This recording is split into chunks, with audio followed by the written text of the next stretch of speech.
Halo, Assalamualaikum warahmatullahi wabarakatuh. Shalom, Om Swastiastu, Namo Buddhaya, Salam Kebajikan. Izinkan kali ini saya membuatkan video tentang pembelajaran materi kajian media yang bertemakan teori audiens. Saya sendiri bernama Gita Wihardini. Silahkan simak video selanjutnya untuk perkenalan yang lebih lanjut. Terima kasih.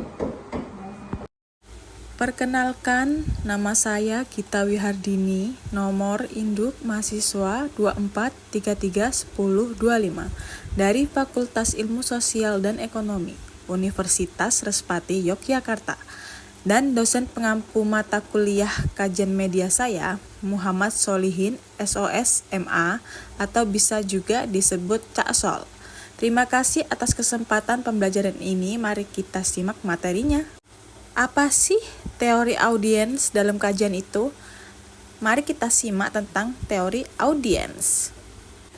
Teori audiens, Stuart Hall, salah satu tokoh penting dalam kajian media dan budaya, terutama dikenal melalui kontribusinya terhadap teori resepsi dan teori audien aktif. Pandangan Stuart Hall paling terkenal melalui esainya yang berjudul Encoding atau Decoding, 1980. Pengertian teori audiens, apa itu? Dia menyatakan bahwa dalam komunikasi media, audiens bisa menafsirkan pesan secara dominan, negosiasi atau oposisi, tergantung pada latar belakang dan sudut pandang mereka. Ini juga menunjukkan bahwa makna media bersifat tidak tetap atau non-fix dan bisa juga berbeda-beda tergantung siapa yang menontonnya.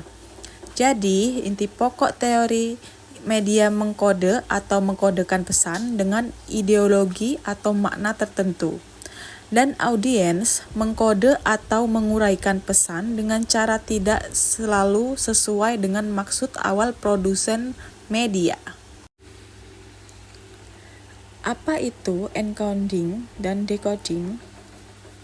Encoding itu proses pembuatan pesan oleh produser yang melibatkan beberapa faktor, di mana produser menggunakan kode-kode tertentu untuk mengomunikasikan makna yang diinginkan kepada audiens. Tetapi, makna yang dikodekan dapat dipengaruhi oleh beberapa banyak faktor. Sedangkan decoding adalah proses interpretasi pesan oleh audiens, di mana audiens memberikan makna pada pesan yang diterima. Proses decoding pun dapat dipengaruhi oleh beberapa faktor dan audiens dalam memiliki interpretasi yang berbeda-beda terhadap pesan yang sama. Dan kemudian kita simak yang selanjutnya. 3 posisi decoding. Pertama, dominan code atau dominan kode, di mana audiens menerima pesan sesuai dengan makna yang diinginkan oleh produser. Dan yang kedua, negotiated code atau negosiasi kode. Audiens menerima pesan dengan beberapa perubahan atau penyesuaian, tetapi masih dalam kerangka makna yang diinginkan oleh produser.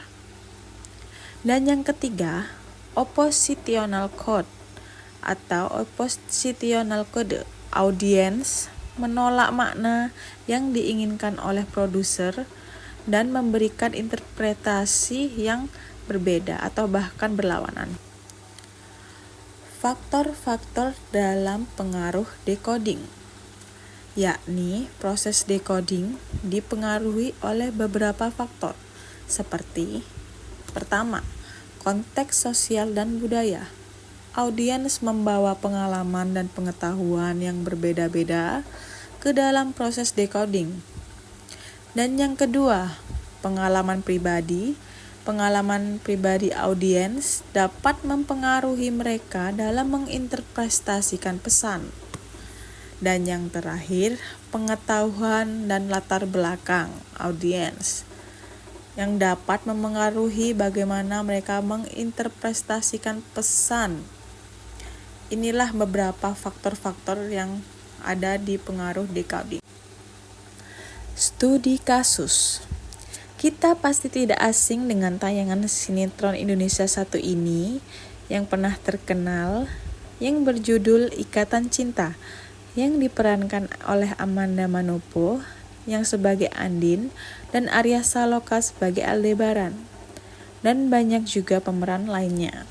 Dalam sinetron ini, penonton dari berbagai latar belakang sosial dan budaya memberikan interpretasi yang berbeda-beda terhadap karakter tokoh utama. Sebagian penonton mungkin menyukai tokoh utama karena sifatnya yang romantis, bisa juga disebut dengan dominan reading. Sementara yang lain mengkritiknya sebagai tidak realistis, yang bisa disebut oppositional reading.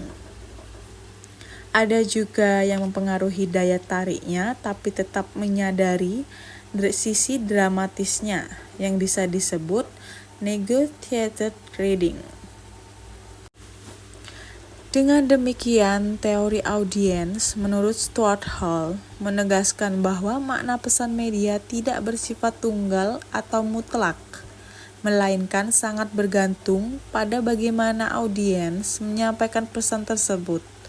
Dari teori audiens dari Stuart Hall, saya berharap pengetahuan ini bermanfaat bagi kalian yang menonton video ini. Media bukan hanya sekedar pesan, tetapi juga menciptakan makna. Sekian dari saya, Gita Wihardini. Terima kasih dan semoga bermanfaat. Dadah teman-teman.